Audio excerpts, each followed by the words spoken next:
Giklaro sa Association of Barangay Council Presidents Lapu-Lapu City nga sa dihang nga gipatuman ang pagpatuman sa enhanced community quarantine sa Dakbayan, mga quarantine passes nga nahatag sa barangay Y control number kay dinalian ang paghatag nini. Si P. Marie Dumabok sa report.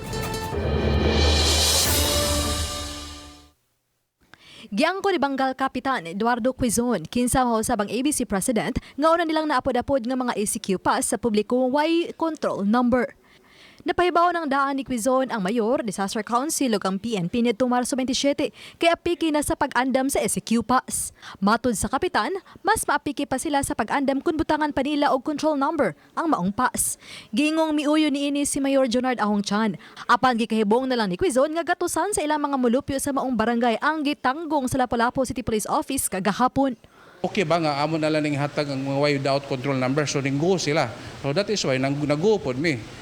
Pero gahapon lang nakahibong mi nganong gidakop man nga nakibaw man sila daan sa rason.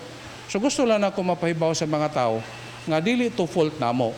Dugang ni Quizon nga susama usab ang nasinati sa ubang barangay. Hinungdan nga hangyo niya sa ubang konstituente nga unta dili silang mga kapitan ang basulon sa tanan.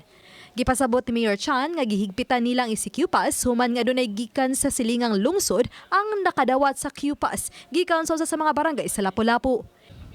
Hinon giangko ni Chan nga iyang girekonsiderar ang hangyo sa mga kapitan. Hinungdan nga ang mga gisikop igurang gipaubos sa seminar sa pipila ka oras.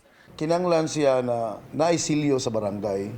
And sayo na mungod kay pagkopya sa maong ID pass because it's made of bond paper and they can reproduce. Hinon karon aron dili na gyud mahitabo pa ang kalibog tali sa kapulisan ug sa upunganon, nasabutan nilang tanang kapitan nga moimprinta og bag-ong mga ECQ pass diha sa barangay ug gibutangan na gyud kini og control number ug silyo. Dili na gid ni sa mahitabo, it's because kami karon mga kapitan labi na sa amo diri barangay naghimo mig bag-o, nag-overtime nag-distribute na sad mi karon with corresponding control number ug names.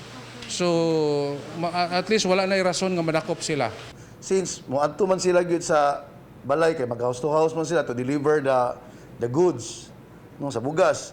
So i-deliver nila, pwede nilang ingnon nga this is the new Q pass. If possible, kung pwede, i-surrender nila to. Uban ni Cleofer Lumayag, ako si Marie Dumabok, Balitang Bisdak.